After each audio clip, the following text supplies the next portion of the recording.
Yeah, we started the recording. Hi everyone. Thank you for joining, although it's Saturday afternoon. Um, Hope it will be useful for you guys. Today's topic is mainly about Sitecore Search. So I recently did an implementation on Sitecore Search with one of the XM Cloud project. So I'll try to share my learnings, whatever I learned, whatever we did on that project, and also whoever has worked on Sitecore Solr search or content search in XM or XP world, how different it is to work on Sitecore Search with XM Cloud world. So, yeah, my name is Gopikrishna. Small correction from Rohan is I'm a bit more old now. I'm 15 years. I just completed like on July 1st, 15 years, because I started on July 1st, 2010, way back. Yeah, but those are my handles. You can reach out. I'm currently live and work in Melbourne, Australia. So I work for a platinum partner, ASIC. Um, Before I move on, this we split into two sessions actually. Now, whatever I'm covering here is mainly towards Sitecore Search, what we do inside Sitecore Search environment and what configurations we need to do, everything, all the setups and all. The second session will be coming soon. We will be scheduling again, same SUG Pune. That would be more of like to integration with your XM Cloud project to Sitecore Search. Maybe it can be any other projects as well, as long as you're just using the React SDK, or we can look at REST API as well. So that pieces I'm not covering today. So it will be mostly inside the search box, Sitecore Search environment, what we can configure and everything. So just brief agenda, like what we are covering, mainly about what is Sitecore Search and what are the building blocks, what are the terminology we use in Sitecore Search, and what are entities and attributes, what are the sources, and also widgets. What are the widgets? It's important concepts. And we see few crawlers, setting up few crawlers on the Sitecore Search environment. So I wish I could ask few questions to you guys, but yeah, it's virtual. But I hope like most of you have worked on normal search in Sitecore world, Sitecore XP or XM. So most of the times we worked with Solr. I think olden days it was Azure Search, and if you go further back, it was Lucene. And I think few projects we used Algolia as well as what is it, Covio. Some enterprise clients used Covio. So we used, and also some of them are Elasticsearch. So there are a wide variety of platforms we used across different projects with XP and XM. What is Sitecore Search in this context? So Sitecore Search here means it is mainly one main point is it is a SaaS platform. So we are not installing anything. It is provided by Sitecore like any XM Cloud or personalized or CDP box. So we just um, get that box and we just set it up and we do what integrations we want and all. So that's the Sitecore Search, one of that. And main features are like it is suggested as including all the search feature. It is also having AI features where it can track the user behavior, like what the user is searching for and what all the things they're doing, like clicking few search results or what they're searching, everything together, events and all. It can track and it can analyze and it can, based on the boosting and based on other relevances, it can suggest the whatever the results it can, based on all the user behavior. So that's what Sitecore Search, the majorly personalization and internal features and all. Let's not worry too much about that right now. Let's move on.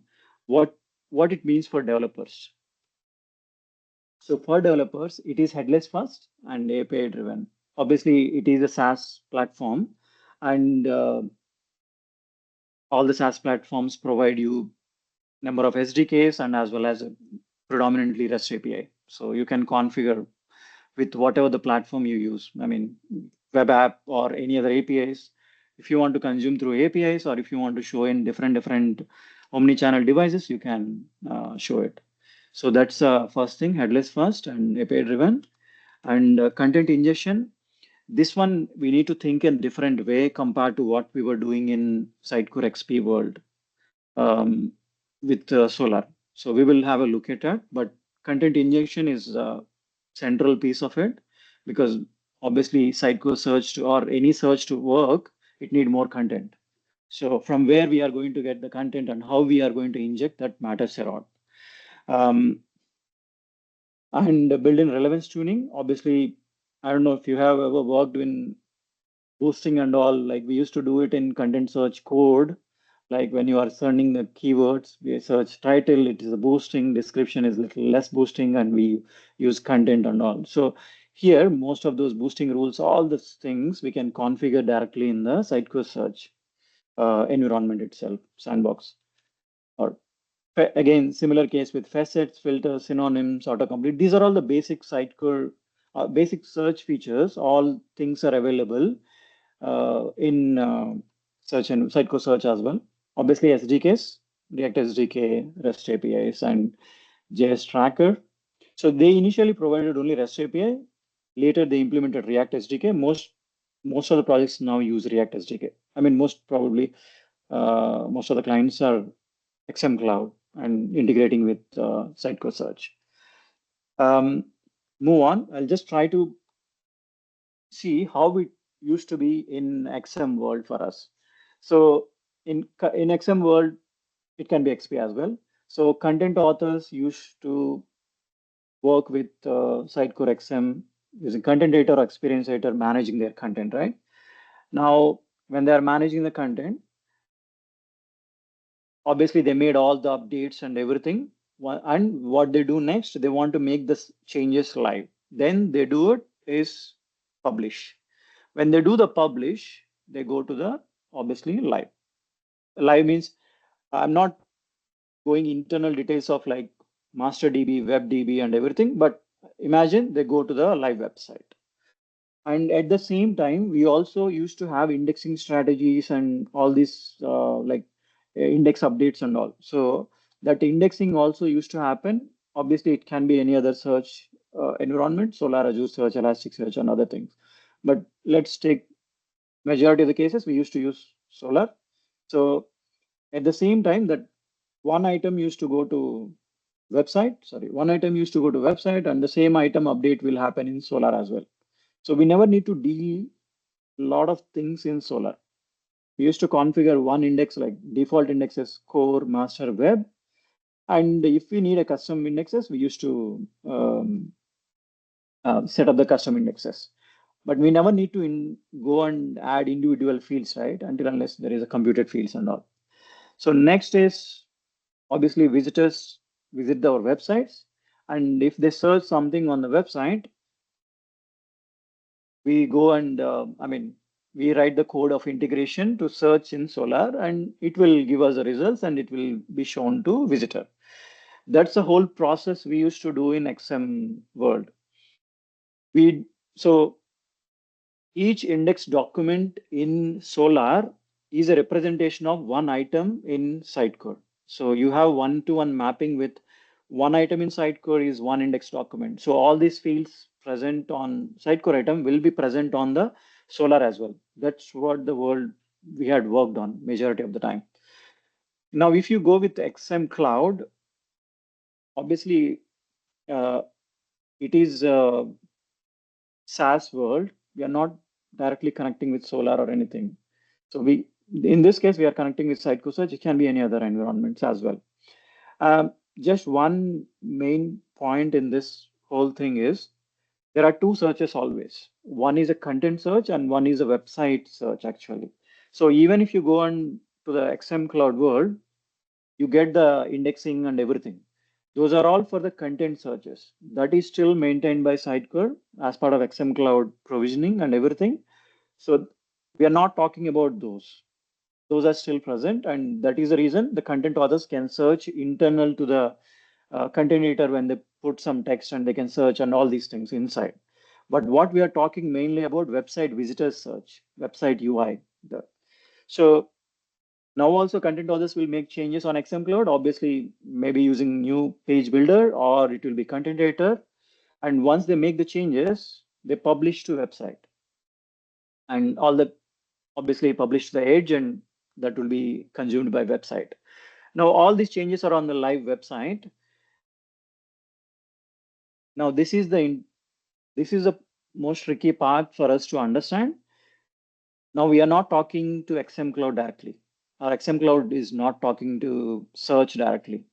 Rather, our search, Sitecore Search, I will show you, is one of the indexing. If we use sitemap indexing, we are actually crawling the website. It's like a Google crawler. Google also crawls the websites, right? Similarly, our Sitecore Search will crawl the website and index all the documents. I mean, all the web pages. Whatever is present on the sitemap, it can crawl and it will index. Now, subsequently, website visitor search and uh, we query it. I mean, they query something on the website, it goes to the search, and from the search, we get the information and we will show to the visitors. This is the different flow. Now, if you see, there is no connection between XM Cloud and search.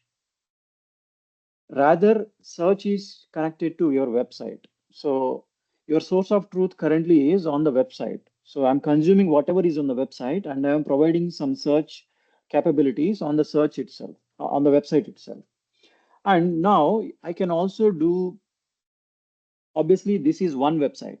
I also can crawl another APIs or maybe federated, maybe site the client, whatever the customer has different data in different places. That also we can crawl, which is actually a bit difficult or a bit challenging in Solr and all because we need to write a lot of custom code. And if we ever need to crawl content which is not present in Sitecore, so that's external crawler, and we need to write and we need to index that. But in Sitecore Search world, it is much easy because you just have to do is API crawling. So if you do API, this API can be anything. It can be actually an Edge API as well. If you want to crawl some content or if you want to index some content, which is not exactly page, you want to show some other resource card, something information like that on the search results, you can crawl through Edge API itself. Sitecore Edge, you can connect and that API. Or it can be if one of the customer has product API internally available. We need to crawl that product and put the information and we need to show them in the global search results on the search page. So all this is possible.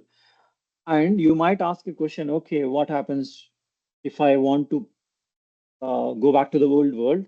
Content authors publish a site or publish an item. I want that index to be updated. So that is also possible. So indexing mainly using API push. So we can still make that XM Cloud and search, but it is not straight. And we need to use webhooks and everything. It is not straightforward. We need to write a custom code uh, to connect from XM Cloud to search and you push the data. So this is a big difference. And this search, whatever the sitemap indexing or API indexing, we can do use a schedulers. So obviously you can schedule it like hourly based or maybe half day based on how frequently your data gets updated, because you're not only consuming your website, you might be consuming API which may not be updated very frequently with the data changes. So based on how frequently your data gets updated, you can correlate that with your schedulers and you can crawl it. So or if you need a real-time updates, then you need to write a custom code in using injection API. I'm hoping, I don't know how the Sitecore plan is. I'm hoping they should provide some module or something where you can connect to XM Cloud and search. Maybe eventually they will come up with that. I'm not sure right now. But right now you have to write a custom code to crawl or to push some items directly into search if you want to real-time indexing. Let's move on. Some of the differences. Indexes. So we all know all the indexes, right? Core, master, web, and custom indexes. Maybe we have site related indexes, site A index, site B index, or something related to blog index. So we used to create, like, based on our criteria, we used to create multiple indexes in Sitecore, custom indexes with default indexes. Those indexes, you can call them in parallel to Sitecore search is sources. I'll show you in a moment in the demo, like what are the sources and all. So a source is like which can pull information from one of the, it can be website, it can be API and all. So these sources you can correlate to indexes. Second point is index document. This is one thing you need to keep remembering. As I explained you now, just now, in your Sitecore previously, each Sitecore item becomes one index document. So you have all the fields. But now in Sitecore search, the Sitecore item doesn't have any information for your index document. Your index document, which is related to your web page, or it can be an API response, individual API. So if you have products, then individual product. So we have to fine tune what information we want to. So it is much cleaner indexes, and nothing will come out of the box. Okay, I indexed it.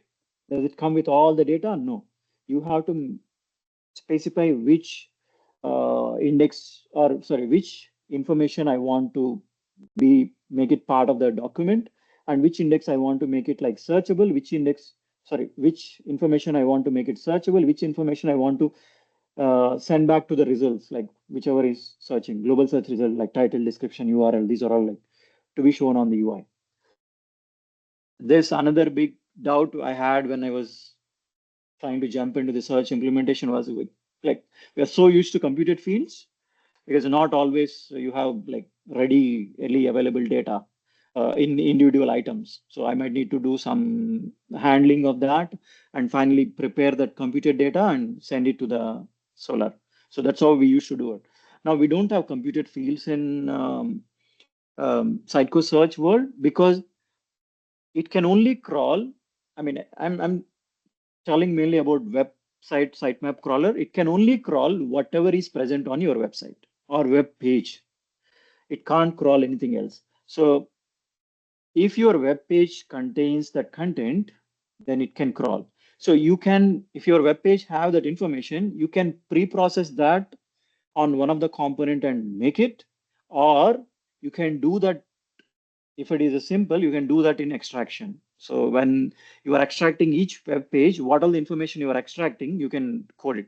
Or if you have a complex combinations, like you want to get from some API and you want to get some information from Sitecore and you want to maybe combine all of them. So all these things are used.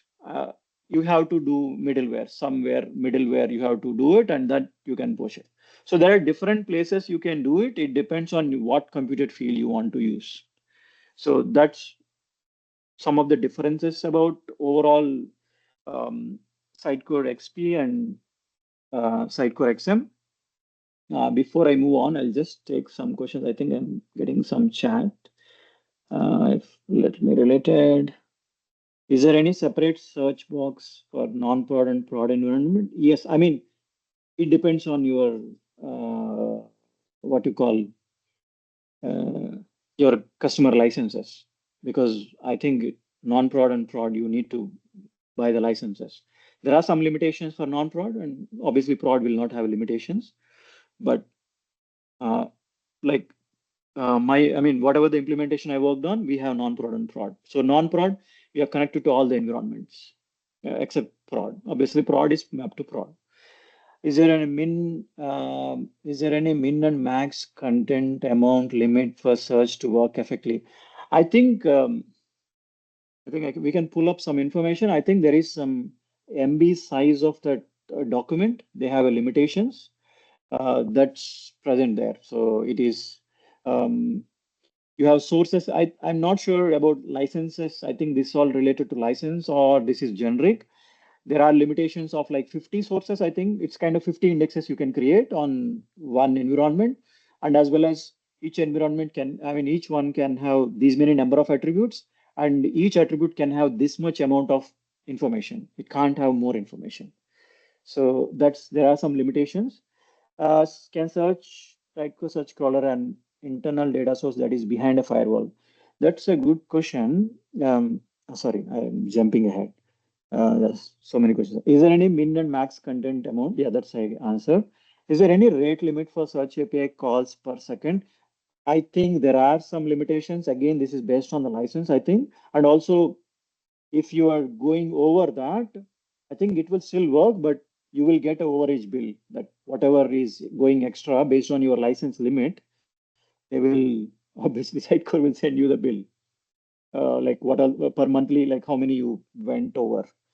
Can Sitecore Search crawler an internal data source that is, guys, these are the limitations on all this rate limit and all. It's better to reach Sitecore to like, because it varies for licenses, I believe. So if you are working on something, some in some sandbox or some customers environment, maybe you can reach out to Sitecore for what all my customer or what all these sandbox information, these environment limitations or what all the rates and everything, rate limits and all. Can Sitecore Search crawler an internal data source that is behind a firewall? Yeah, that's a good question. Mm, It can secure protect content that have basic authentication, and so um, Sitecore Search, when you are setting up sources, you have that authentication, basic authentication available as well. You can send all the basic authentication information. Second piece to that is internal data sources. Um, I have not done the behind firewall. Yeah, but I have done the other way. It's like our websites are like Vercel protected. Like we have enabled authentication and everything behind Vercel and all. So our all non-prod environments, you have to log in to Vercel to access, or you have separate password to access. So we found a way where Vercel has, I forgot the name, you can enable the deployment protection, some API key, then use that API, then we use that API key for crawling. Obviously for production, your website is already outside.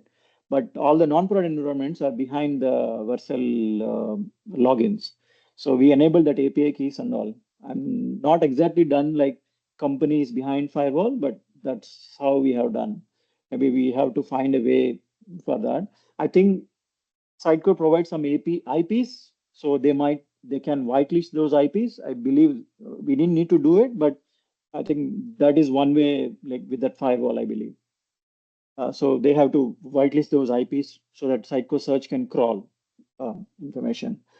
Are there any specific static or dynamic IP range from? Yeah, that's they have search. Sitecore Search has that IPs. You can do it. Which kind of libraries are used by Sitecore Search to convert files for indexing? We have an idea of what document site. Alex, currently I've not explored too much deep into it.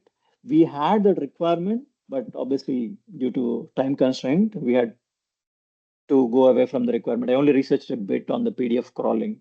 I haven't looked at it, what libraries it use. Um, Sorry, we can find out that information and how to move data from non-prod search instance to prod. Um, at the moment, that was one of the my pain point because we just deployed recently to prod. There is no CLI, there is no import or export options. We have to do all manual work on prod as well. That was the most challenging thing for search right now, I believe. I'm not sure if they are implementing. When I worked way back in Content Hub, it was back in 2020, I implemented one of the project on Content Hub. That has good import and export feature, not for assets, but all the metadata and the configurations that was export and import feature was there. But in currently Sitecore Search, nothing is there. So you have to do it, like you have to keep track of all the changes and manually do it. I wish they could provide. In the absence of native computer tools, how can you handle multilingual content indexing? Yeah, multilingual content is present based on your sitemap and everything. You can do it. And as I said, like computed, you can what computed fields. It depends on individual fields for you. I mean, whatever the use case for you. If that is having all the data is already present on web page, then maybe you can fine tune that on extraction. But if all the data is not present on the web page, maybe you want to manipulate in different data, different manipulation. I mean, you want to output the data, then maybe you can do it on a component like metadata component. You can do that, like maybe read it from the layout data, read from one of the data source and map it and put it there. So we used some of these, like where content authors can select templates, like each template has some page tags or kind of a page category and those and all. Those are actually tags for us. The tags have actually information. So we wrote, those are drop-down list and multi-list. So in metadata component, we wrote this logic to get those and map these and finally output on the metadata what exactly we want to index.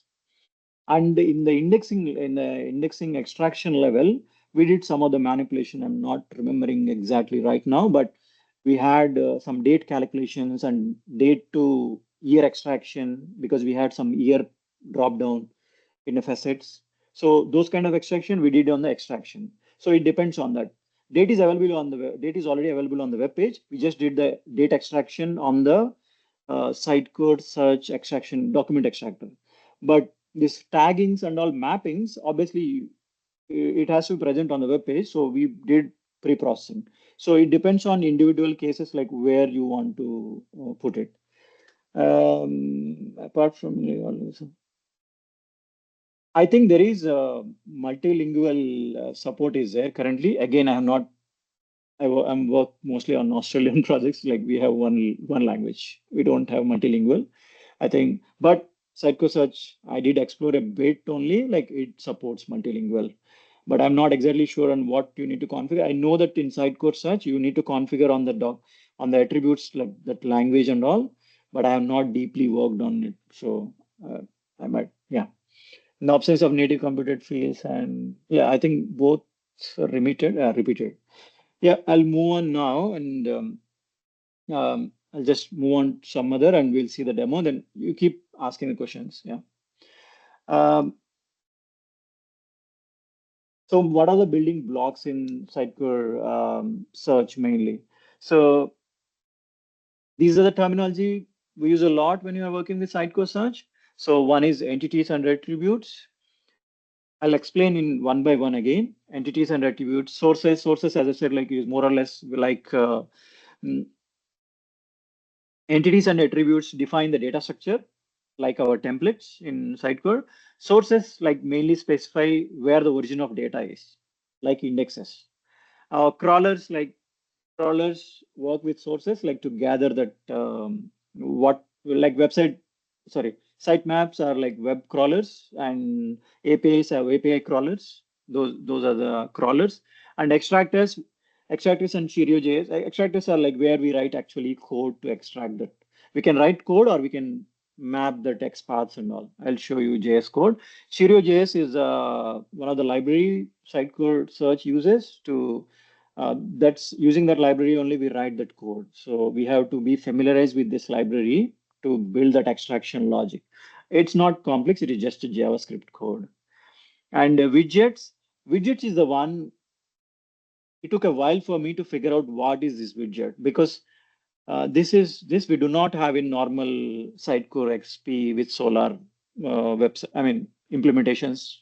So widgets are mainly you can say they provide interactive UI elements, not exactly UI, but they provide elements for us where using which our websites will connect to. I will show you the widgets where you can configure all the what are the sorting options for this search, what are the facets, what are the filters, what are all the boosting rules, bury rules, like all these things we can configure on individual widgets. So your global search results will be one widget, your article search results will be one widget, something like that.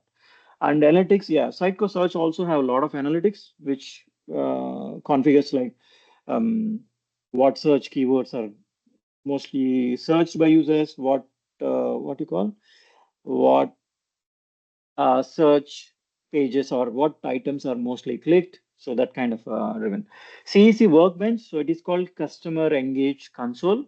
So this is called a workbench. This is the main UI for us. So when you used to work on Solr, you used to have that 8983 port and you have UI, right? For Solr, you configure the index. You don't need to do a lot, but you can configure all the stop words, synonyms, or everything. So similar like that, the CEC workbench is Sitecore Search UI interface, which provides us all this for us to configure. So developers, marketers, everyone can log in and all the configurations they can do it. Yep, then let me move on. First thing is entities. I think entities are very easy to understand for us. Like this is exactly like our templates in Sitecore. So you have a template, you have a fields. Similar like that, you have an entity and you have an attributes.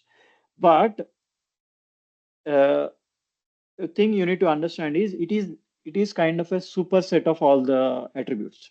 So suppose maybe this is a very important piece actually while you are building the Sitecore search, because first you need to put what all the fields you require, what all the attributes you want to configure. So entities wise, Sitecore already comes with one content entity, default one. Most often that would suffice. If not, you can configure product, you can configure some other custom entities. Entity is combination of several attributes. So in this case, our main work for us is like when you are starting that implementation, come up with all the attributes.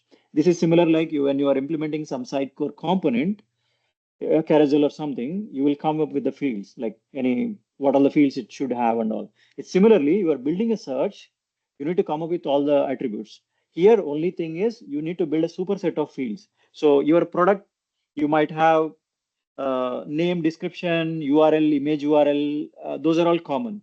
But you might have some product code, maybe product mapping or something like that.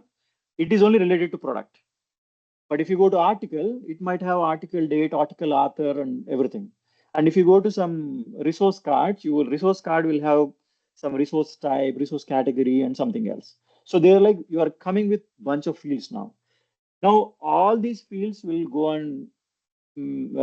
on part of the attribute. So this is kind of a superset. You have to think. First thing is you have to think where and all you have search on your website, what content you want to index, what content you want to show to the user, different pages. So just take the example of global search. Then you have article search. Maybe you have a news search kind of listing, and you have some resources listing.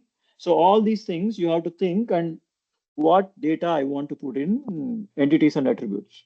So Sitecore Search already gives us some of the default attributes, which some of them are required. You have to populate them to have successful indexing. But otherwise, we can configure our own attributes. So entities define like what you index, but attributes define you what all the fields you are indexing and what would be those values and types. So here it comes with the data types and everything as well. I'll show you in a UI. And the next big one is, I think for me, Sitecore Search heart is here, the source and crawlers. This is where is the like your key configurations and all, because the rest all is based on this. So your first step, you already created entities and attributes. Now you define all the attributes and all the data types of that and what all the information it can have and everything. And what fields can be facet, what fields can be filters, what fields will be used as sorting options, what fields can be used for suggestion, textual relevance, everything you are configured already. Now the fields are there. Now next is you need to populate those fields in for different indexes. So indexes here are sources. So we use different sources and different crawlers. So sources define the origin of your content, mainly your websites or APIs. It can be like Alex has asked, it can be your PDF extractions as well. And main, I think it provides like few more, but otherwise you have web crawler and web crawler advanced and API crawler, API push and feed crawler, I think. But I have used these two. Sorry, I have used these two, web advanced and API crawler. So I don't think so. I'll be using web crawler. Web crawler advanced provides some more features compared to web crawler. It has more control. So more configurations. API crawler is just you hit any API and you get the JSON response or REST API, anything, and you pass through the response and extract it. API push is the one which I had shown you, like when you connect from XM Cloud to directly Sitecore Search and using that ingestion API push. That one is API push. So it can be a push or pull based. So sitemap and API is pull based mechanisms. So we are setting up in Sitecore Search and we are pulling it from the sitemap, your website or your APIs. Pull is the that is pull. Push is that your any other environment you are pushing the data. It can be XM Cloud, it can be something else as well based on some triggers you want to push. So obviously, if you want to crawl something, you can go and crawl and you can kind of re-indexing. So indexing or re-indexing in your Sitecore XP world, this is kind of the trigger can be done like you can go and trigger it manually if you want to trigger it, or if you can do it on schedule. So for us, like website, we had some schedulers, different scheduler timings, and API we have different scheduler. But in between that, if they want to trigger it, marketers can log in and trigger as well. Yeah, trigger can be URL list, and you can also trigger. You can also crawl. Need not be sitemap. It can be static URL list, or it can be your one URL also, and from there you can traverse as well. And Cheerio.js, this is one of the important piece for developers. Like we need to understand it's not complicated. It's just that you are scrapping the web page. So your web page has huge information. What do you want to index? What data you want to be part of that index? So that you decide, and with that, with using Cheerio.js, you write that. So this basic one is whenever you try to create this basic one is already given by Sitecore Search, then you can keep fine tuning that. Obviously, these are the default fields. Then you can default attributes. You can keep adding that attributes, and you can keep writing the logic and everything as well. This is where I said like computed field. So your computed field, if it's already part of web page, you want to manipulate or you want to maybe massage some data and configure it, you can do it on this extraction. Yeah.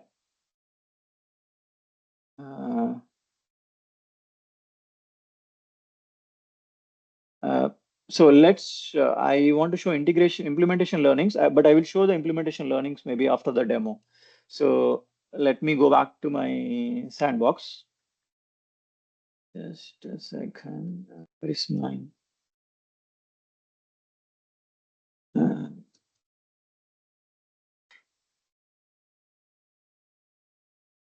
Okay. It might have been timed out.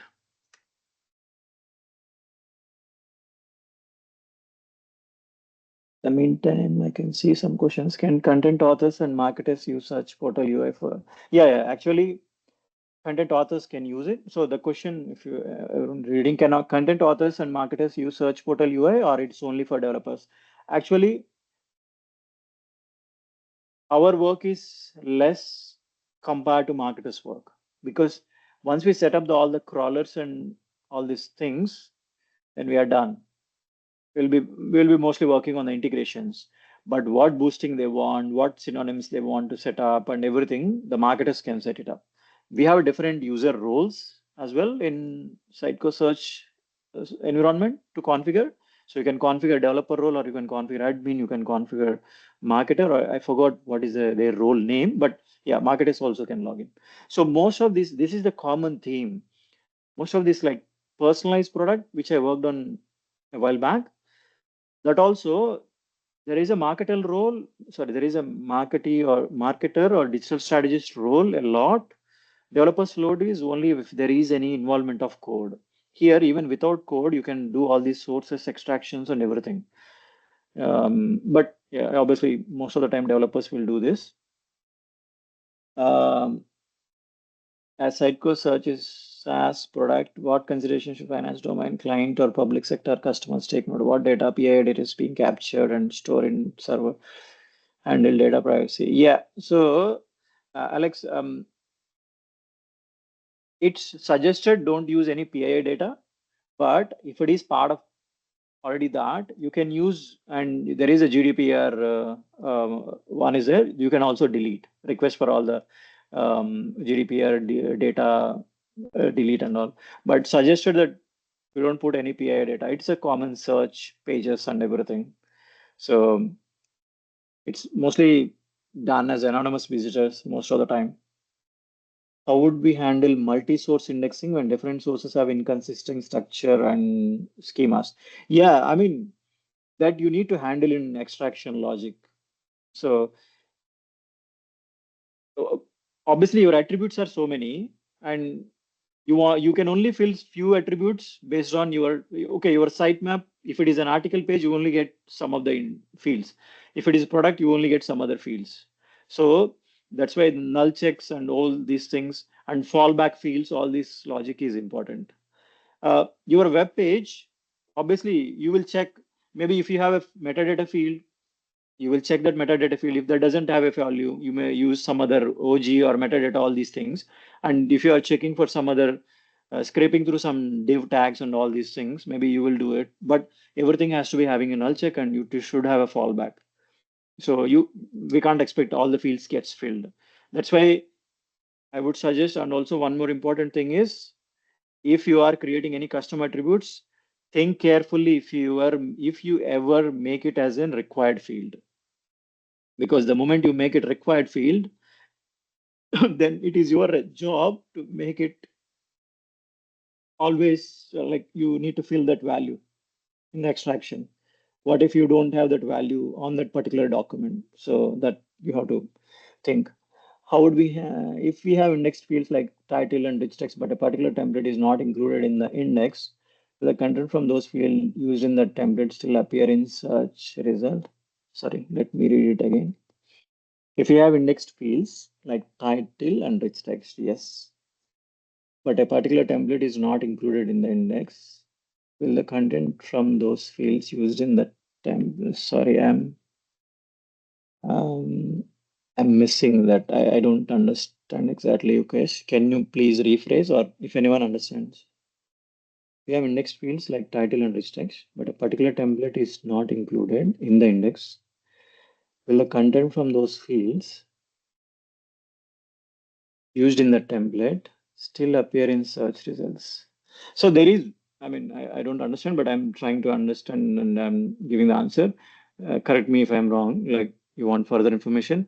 There is no one-to-one mapping to your template fields in Sitecore versus your entity attributes. It's all you are only checking the website, web page. You're not checking the Sitecore item. So if that field is not present, you are not populating it. That's all I can think of. If you are looking for some other information, maybe please rephrase it.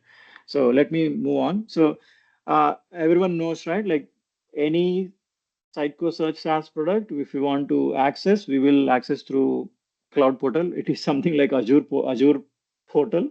So you log into Azure Portal and you access all the Azure services. Same like Sitecore Portal, you log in and you access all the Sitecore Search services. So yeah, this is a SIG sandbox. So let me go to the search. You can just app.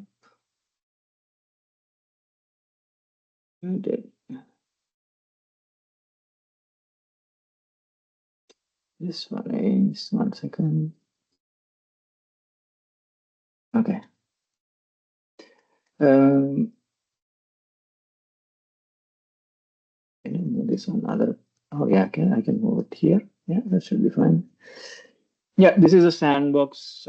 This is currently serving the data to one of our demo website. So if I go to this, we will see the integration, how we can write React code and how to consume the research and Sitecore search integration, as well as how we can search the code and how we show our results and all, everything we will do in the next session. But here, if I search something, Kova, and I search for Kova and it went and it gave me results. So all this is coming from Sitecore search. So just clear, and your title. article data, etc. So this is our one. But if you go here, let me go to the, you have, yeah, sorry, you have performance, pages, widgets go along. Analytics, yeah, in-depth analytics we can see, but otherwise global widgets, sources. So majority of the time I worked on administration tools where you define your entities and attributes. Second is your sources where you configure the indexes, crawlers and everything. Third one is your widgets where you configure the individual widget for your site, the UI element and all the rules. And fourth one is content collection. So whenever that some indexes run, I will go and check what is indexed. So let's go to the first piece, administration tools, administration. And this is where you can assign the roles. So we have some invited, active and all. Oh, domain settings.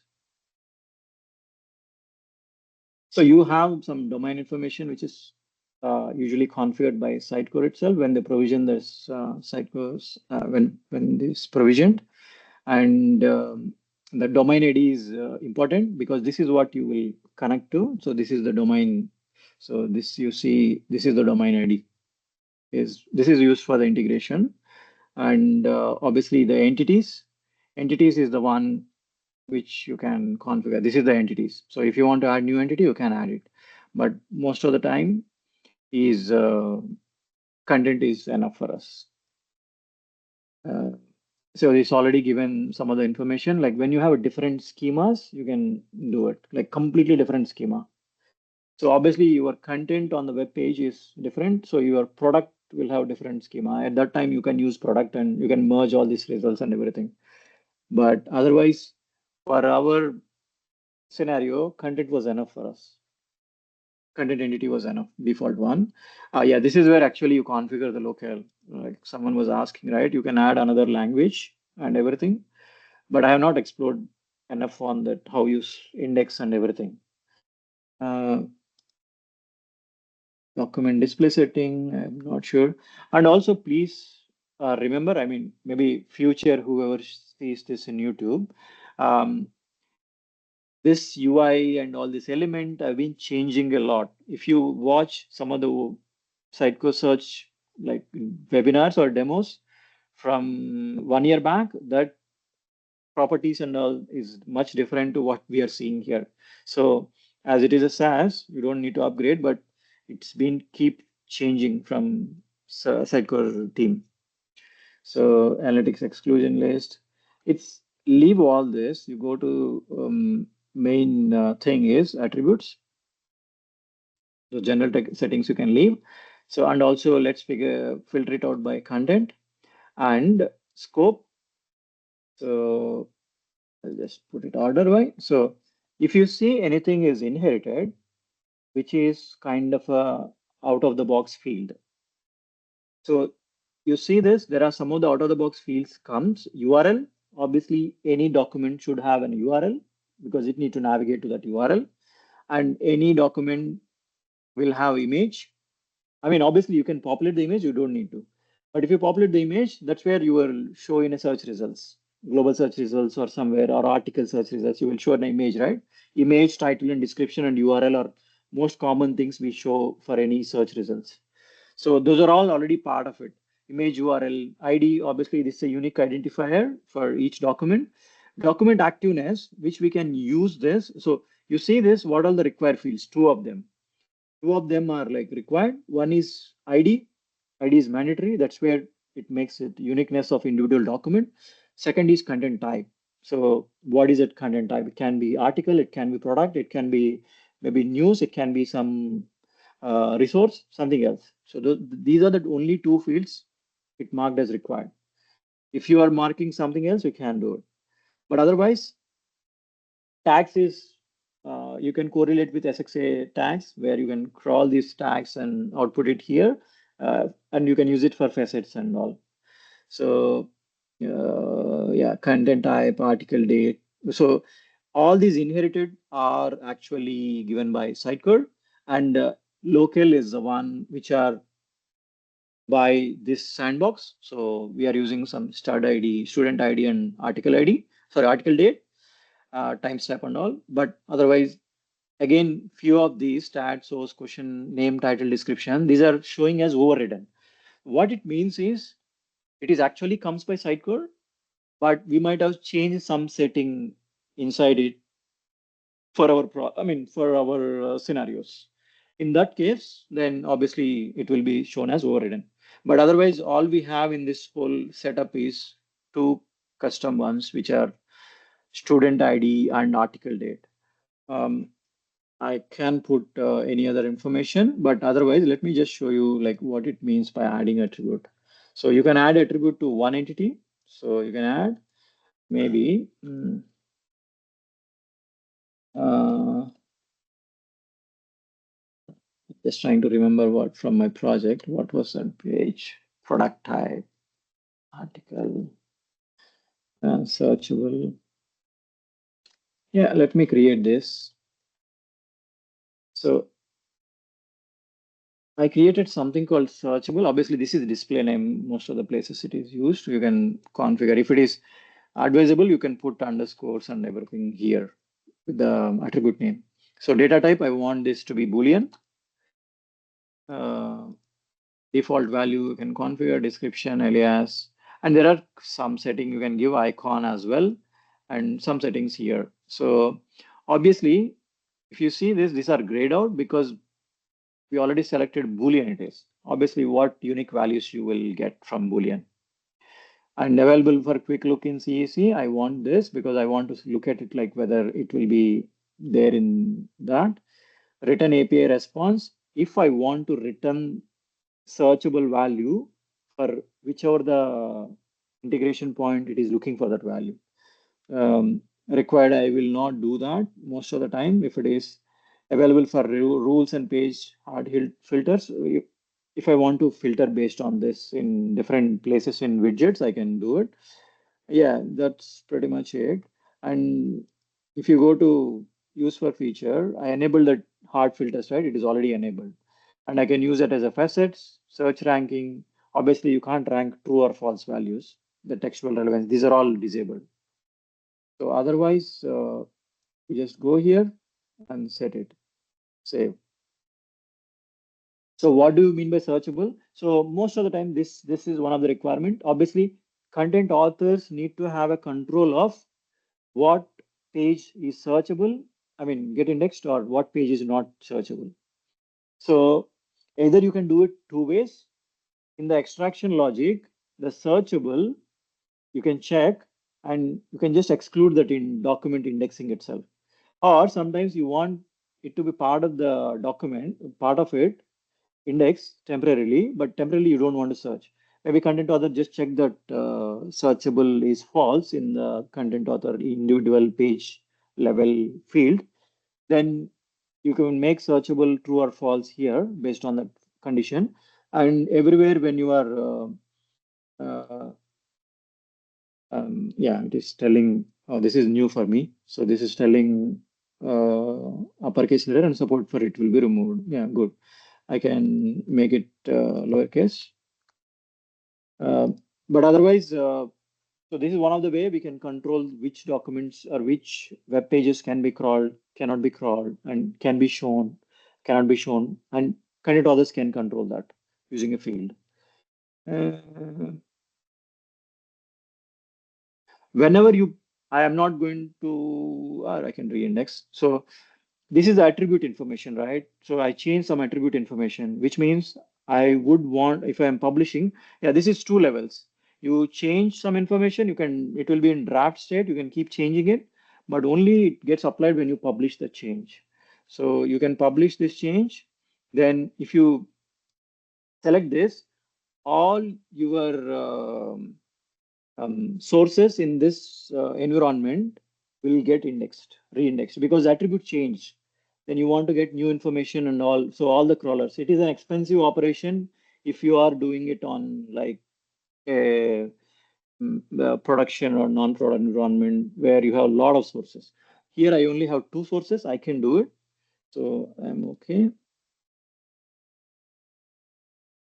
But I didn't populate any value for searchable, so it will be empty. But otherwise, let's move on. So this is like attribute. And if you go to feature configuration, so individual level field when you are creating, you can configure all these fields like facets filter and all these things. You could features you can configure. But if you go to feature configuration, the same set of things it is given the other way around. Features are displayed. You can enable it for what attribute. So API response. Currently, these are the fields are enabled for API response. You can add another attribute which are already existing. So facets, only tags and content type. You can, and also if you go here, you can configure like what is order by facets and what are the facets, how many count you want to show. These are all very important when you are showing it on UI. Suggestion block, textual relevance. So textual relevance is the one. Uh, yeah. So currently these three are the textual relevance used. I mean, used for the text search. Only name, description, and tags fields. And you can configure a couple of analyzers if you are aware from Solr-based that analyzers, local-based, standard, all lowercase, all these processings will be done on the this text. So that's suggestion block sorting options. You can configure all the sorting option. Here, one important thing is we have not configured, I think here, you can configure attribute based sorting, which means you have a title, you want to sort by title, you can do it. You have a date, you can do it by date. But Sitecore also gives you one kind of a algorithmic sorting. That's where your boosting rules, everything comes into place. If you are configuring that, all you will do is maybe you can configure relevance, relevance.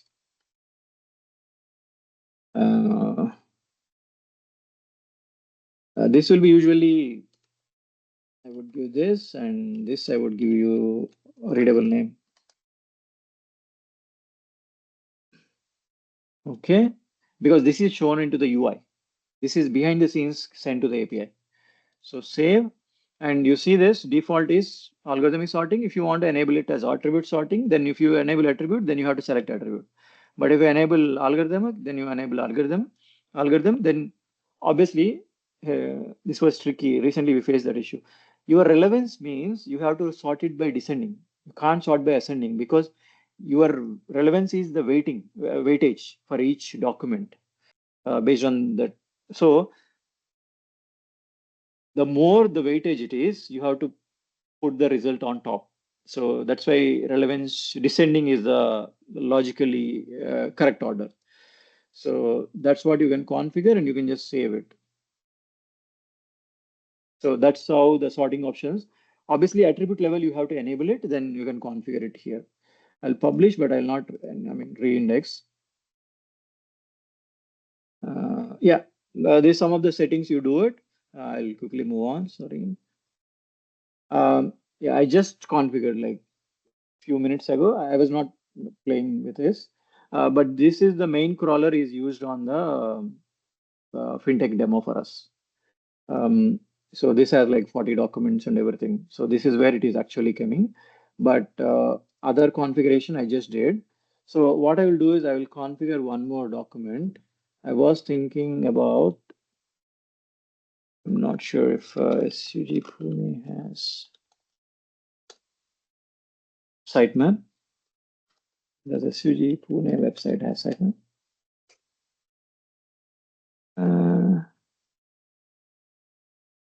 It only has, okay, I'll create something else.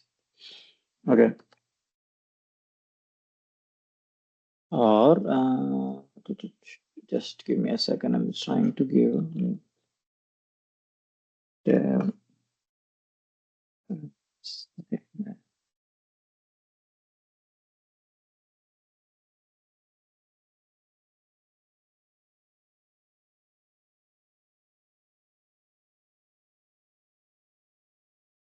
okay. So I don't know. I will see if it works because it's on demo. I'm not sure, but I'm just trying to see the simple one, but it is a huge, let's see, it's Vercel. I'm getting the Vercel document. So you just add the source, add the source. Sorry. So obviously, if you are on a real project, you will make some naming conventions here properly. Maybe website and some company name and whatever that is. Because once you create this name, this display name can be changed, but behind the scenes, the ID gets created based on this, gets appended lowercase and all. That you can't change it. Now, if you go to here, uh, sell website, sitemap, crawler, connector. So this is where the crawlers are actually. So you have API crawler, API push, feed, sales feed, web crawler advanced. So I only worked majorly on API crawler, web crawler advanced. So if I go to this, you see this gets created, your Vercel, all lowercase and spaces are replaced. So that is what it is. Um, but yeah, leave all this as it is. Just go to web crawler setting. This is fine, max 100,000 URLs. I just want to do 100 URLs. I don't want to do more. And I'll just do parallel. You can fine tune this. How many parallelisms, parallel threads you can run so that it is quicker. And I don't want to do so many because I just want to do 100. And max depth, you want to go inside that. Okay, if I given you one web URL, it can go inside that web and crawl all the web URLs on another level. What all the hyperlinks it can get. Now it can go another one more level deep. So that's a max depth. You keep giving it. Obviously, you can index more. So it's parallelism, timeout, and everything. Yeah, that should be fine. So when we were implementing Vercel, those API key to avoid that non-prod environments, logins, and everything that set up, we used to send header that authentication, and also in API crawler like content type JSON and other things. So here I don't need that. I just again, obviously local, we only have in US, the tag definitions, we have this. So among all this, main crucial parts are these two, triggers and document extractors, because trigger is the one, what page you are trying to trigger actually. So I'll add trigger, and this can be JS, RSS, feed, it can be JS, JavaScript. You can configure like multiple number of URLs and something like that. And RSS feed, obviously, request, you can put one request and you can configure that. Your sitemap is one straightforward sitemap, and sitemap index is obviously your sitemap has multiple sitemap inside that. So I'll just go with sitemap, timeout, I'll just give some 1,000 or 3,000. This is like milliseconds. You will get here milliseconds for each URL. So add. I'm just doing to add Vercel one. Just scroll. So that part is done, and document extractor. So this is the main key piece. There are multiple ways you can extract the document because this is the web, right? You have a web page. Now your web page have all the meta tags, elements, and everything. Now you want to scrap the data from that. So how can you do the scrapping of the data? Is based on the uh, either you can use the CSS and XPath or JS. The XPath is like just mapping. So if I go to, I think default is XMath. So if you see here, this is a description. These are all the default fields and expressions. So if you go here, something like meta, property, content, and everything. But I've not used this. We have some logic, some computed those and all. So you have extra configurations and everything. Then you can do it is rather with the JS. So this is where we use that Cheerio JS syntax I was talking about. So if you go here, Sitecore already gives with, so you are populating content and it gives with you this. So for when it goes to sitemap, each URL gets crawled and it executes this data. So this is what it gets, and description, name, type, URL. Let me go and see. Vercel, one of the URL. So I'll make it quick.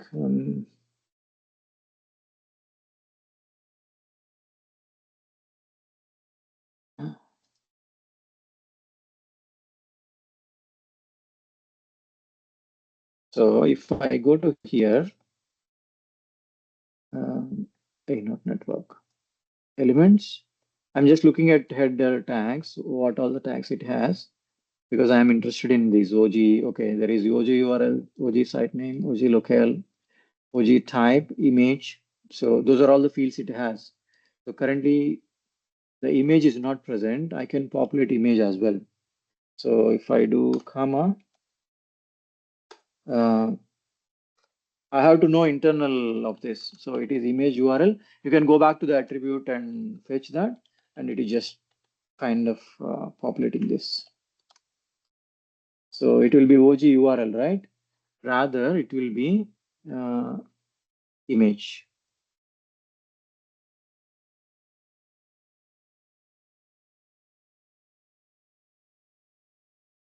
Image attribute content. So those are like, that should be fine. And I'll make searchable true. Sorry, just giving one here. Save.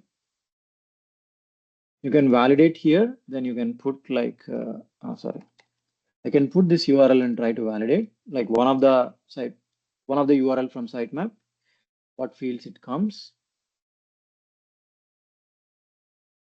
So you see this, it's giving this URL for me and it is giving about us. So whatever the information here, it is crawled and it is giving, okay, this is how your information looks when after crawling that page. Searchable is true. I think it was correct, but I don't remember. Boolean, whether I need to send, just a second, I can check that. Searchable has required fields. Searchable. Okay, I can check that later. It's not spend time on that. But otherwise, validity is fine. Then close this, save. That should be fine. Like someone was asking basic authentication, right? When you do it, this is the basic authentication section. You can have basic and browser. So basic is like all this headers you pass, or browser is like username and all this. So this is where you have, and crawler schedule is where you said schedule the crawler. So anytime, yes. So if you want to repeat like every 1 day or something like that. So this is like that crawler.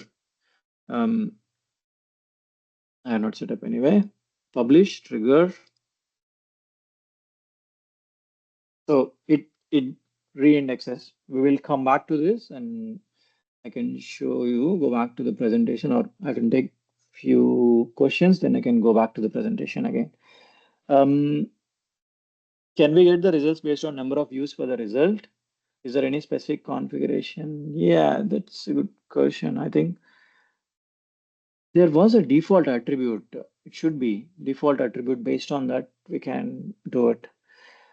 But just a second. Domain attributes, review rating, stats. I think this has some stats. I'm not sure if we can use this in the sorting options.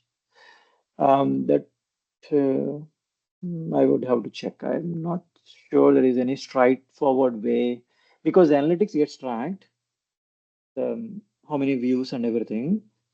It will get recommended a lot, but I'm not sure exactly when you search for something, when you want to actually, you want to sort by that views, because views might not be present for all of them. So what type of sorting it would be? It has to be custom field, but custom field has to be populated by views. No, I'm not sure if anything is possible out of the box because only two sorting options are provided there. One is algorithmic sorting, which is based on your boosting. There, I think maybe we can somewhere add views or anything. But second is pure attribute based. There you can't add anything. For any e-commerce website development, it is available to search. But I think I'm not sure about. I think Sitecore Discover is the one e-commerce related. There is another product from Sitecore which is search related. This is Sitecore Discover. So this is kind of a, I don't know, maybe I'm not correct, but I feel it is a smaller version of that, or it is built kind of V2 of Sitecore Discover. I think Sitecore Discover is more for e-commerce. Let's see if this is crawled. It is queued yet, so it's just indexing. Um, it will crawl. I'm not sure why it's taking, but yeah, it's anyway sandboxes. Let me go back to the.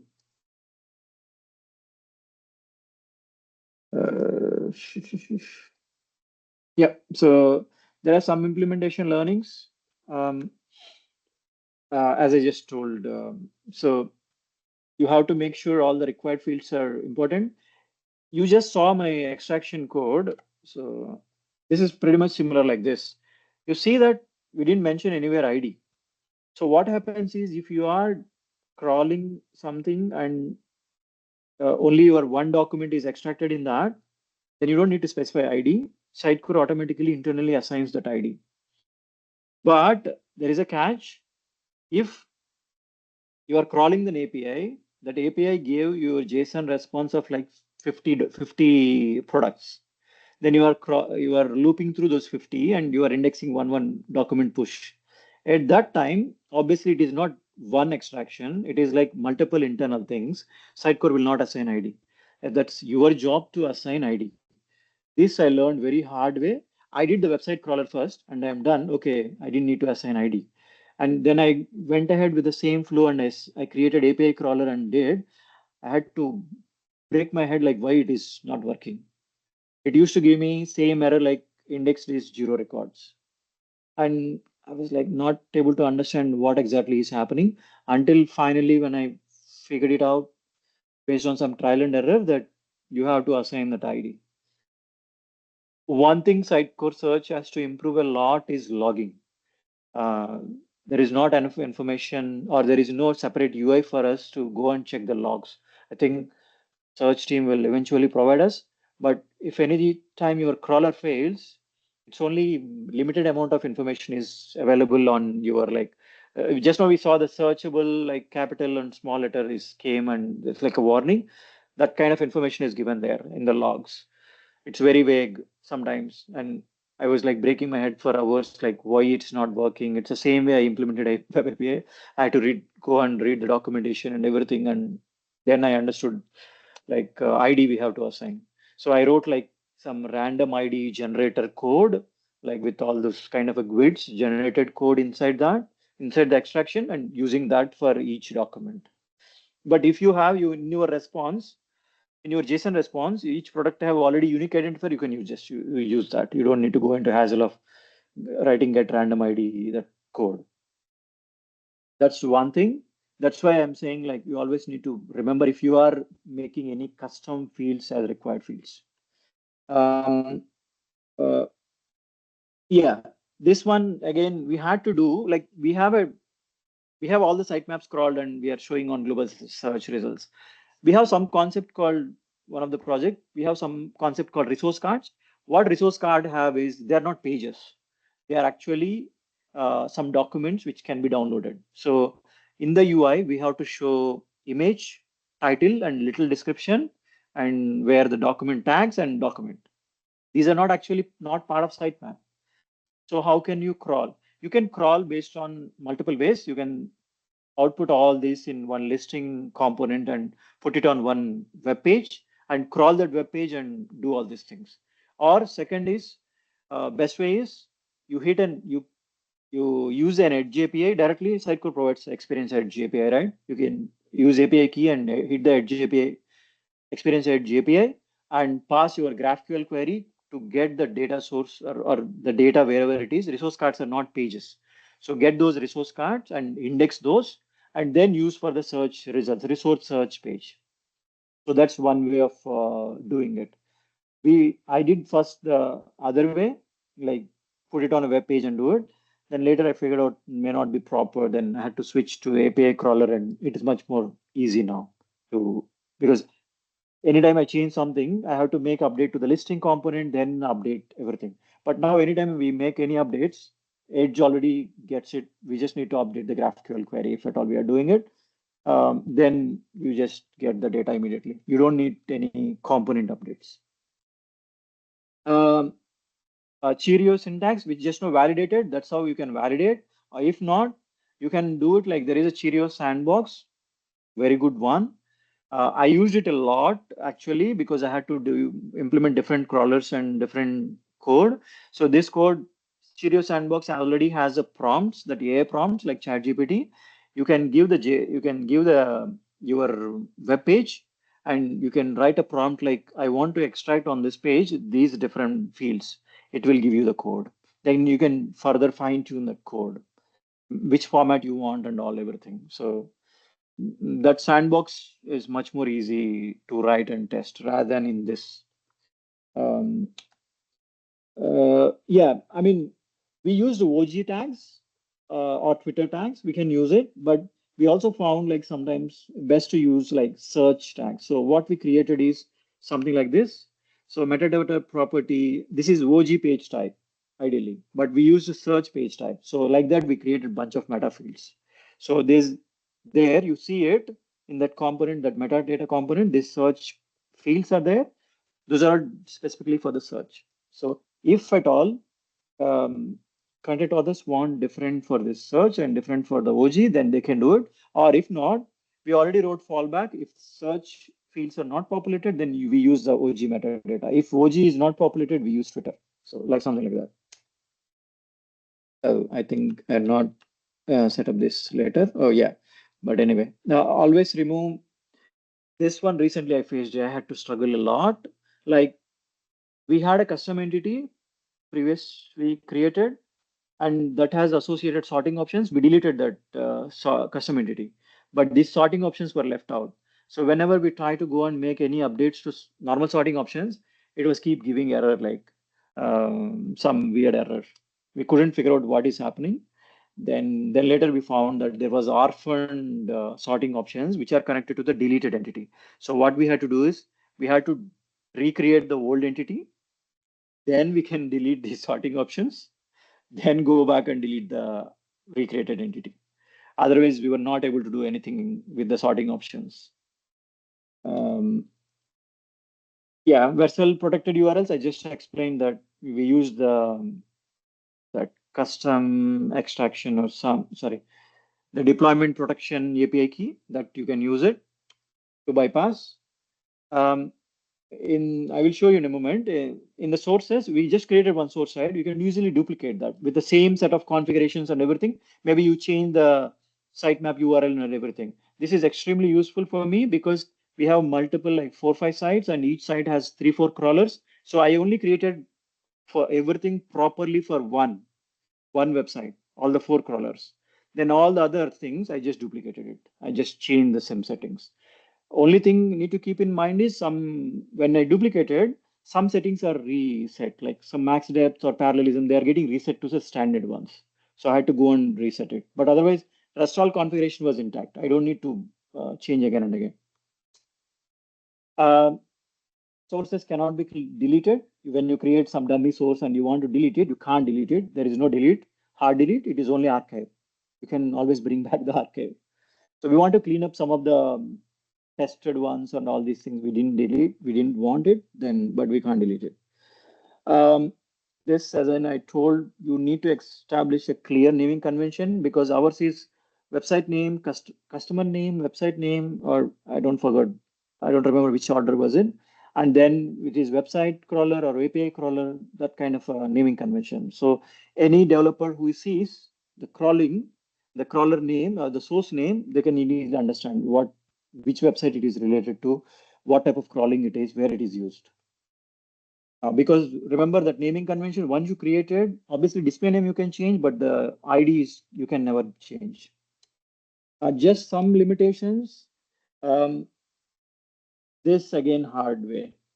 We have a API crawler provided by client, the customer, which is what required, the authentication. But Sitecore doesn't provide what authentication now for now API crawling. It only has basic and it has other authentication. So we have to make some on our website some other proxy and then we have to make it enable. I don't know if they ever make this what one. Um, this one, I found it during the deployment. I opened both non-prod and prod, and I was trying to make changes on non-prod. I was copying it to prod. I could never make it both environments open in the same browser. If I open first non-prod, then prod, sorry, if I open non-prod and prod second, the prod will work, non-prod will not work. I don't know, maybe based on cookies or based on what it is. So I can never open both in same browser. I have to use different browsers. This I already told, no import and export functionality. You just need to copy everything, sources, widgets, and all these things. Yeah, this you keep it in mind in non-prod environments. This is one of the limitation. I think it makes sense. So you cannot schedule, hourly basis.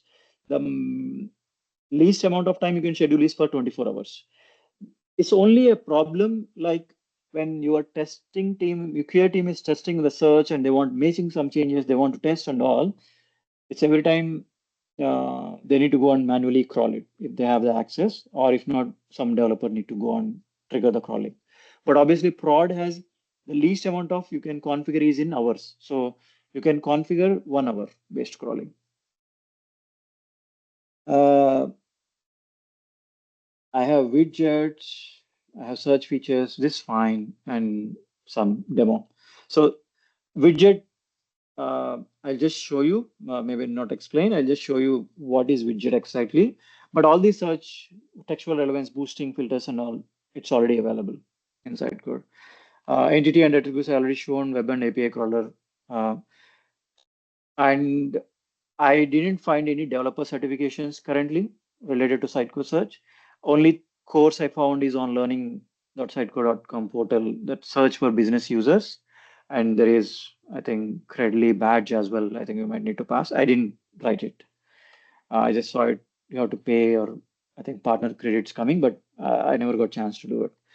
Let me just show you the crawler. So it did finish.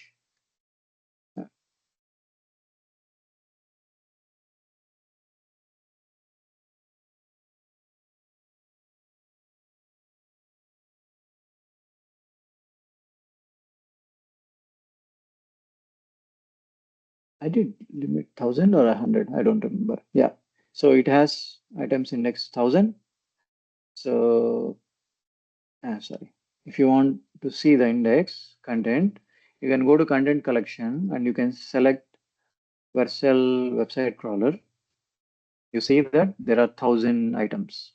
So if you go for one of this, if you see what all the data it is. So now the ID is, we have not assigned, it is uniquely generated by Sitecore, and content type is website, and description is whatever the description is, and image URL is already given. That image is what it is showing here, and the name, and as well as searchable, we configured it, and obviously URL. So this is how all the so this is kind of index document. So this is way different to what you were seeing in Solr when you were troubleshooting some issues and you were searching exactly Solr UI index document, because it comes with all the item feeds, right? But here it is a lot of, I think in a way good, but it is, you need to configure everything. You can't uh, expect something, you put it in an item, it automatically comes. You have to manually configure all the things and you have to write it in extraction. So you have to decide like what field need to be indexed and part of your search. Now we can do this and all. And last piece, I just want to show, I may not create the widget, but what is widget exactly? So if you go here, there are like multiple widgets are created. So go with one of the article search widget. So widget is not exactly UI, but it is kind of a search result component where from your UI, your HTML, your CSS and all, it gets connected to this widget. So that what is the use of this? Remember in Sitecore XM with Solr and all, in the content search API, when you are consuming, you used to write what is sort by, um, what is what boosting it is in the code you used to write. But obviously, this has to be given to marketers. So we can't write it in the code. That's why your one search instance in your UI will be mapped to one widget here so that content authors or marketers can configure all the widget setting. So if you go to widget setting, I think it's not having, it only has one variation. So if you go to variation settings, I think it doesn't have that. Let me go back. But otherwise, if you create a search result,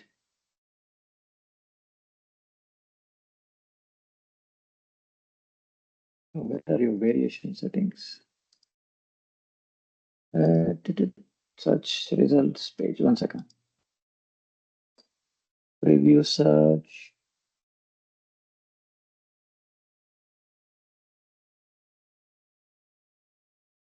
Okay, I'll create one widget. I think I'll not try to change any of these. So there are like multiple widgets you can get. I'll just configure search results. It's not Vercel exactly.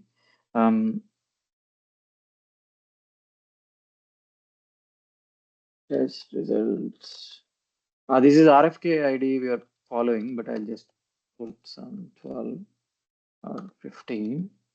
This is a key, which is what you use it in mapping. Page, I'll just put next. Next. Yeah, this is fine. Save.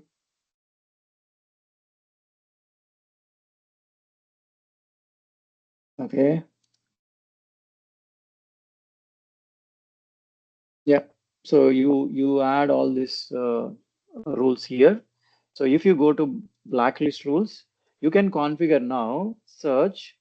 So I'm configuring global thing, like if don't search, I mean, don't show anything which is searchable is false, because that's content others get selected. That's a blacklist rules. It will not be shown, whichever is, I mean, this filter is whichever is getting selected, those items will not be shown. Second is bury rules. You can configure content type. If content type is not whatever the value, if it is website, don't show like high priority, show it in low. That's what its bury rules is like. You show it is below. But I don't want to show anything here. And boost rules is the one which you can configure all the boostings. So if it is article, show it way above. So that's something like that. And if you go to here, facets, for this search result, for this article search result, you want to configure what facets, you can configure tags or type, you can configure that. Textual relevance, what fields need to be searched, that you can. So remember, we created product fields, article fields separately. Now product fields you can configure here. For product search widget, you will enable only product fields. So you can search only product. So something like that.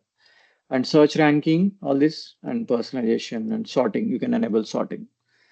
All that, yeah, I'll not save this. Yeah, that's all. I think it's taken a long time. Anyone has any questions?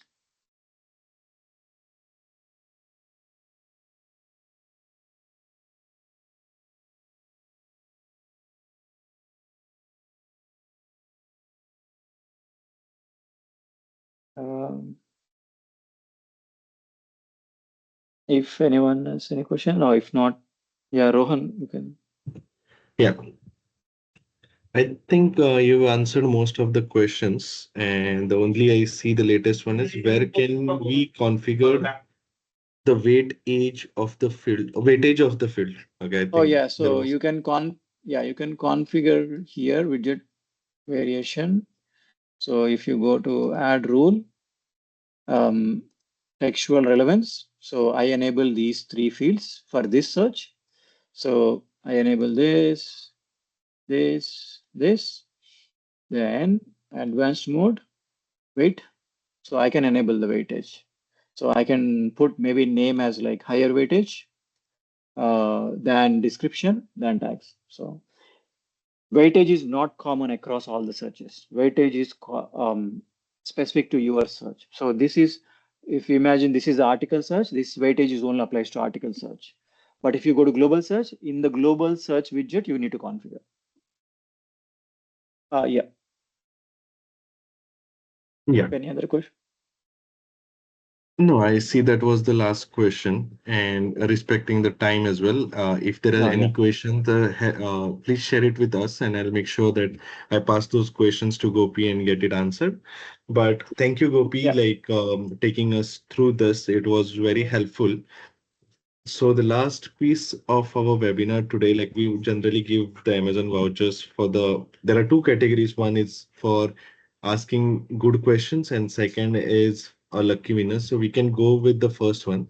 So Gopi, can you select two participants from the question category, the questions that you liked, and you can just let us know. Okay.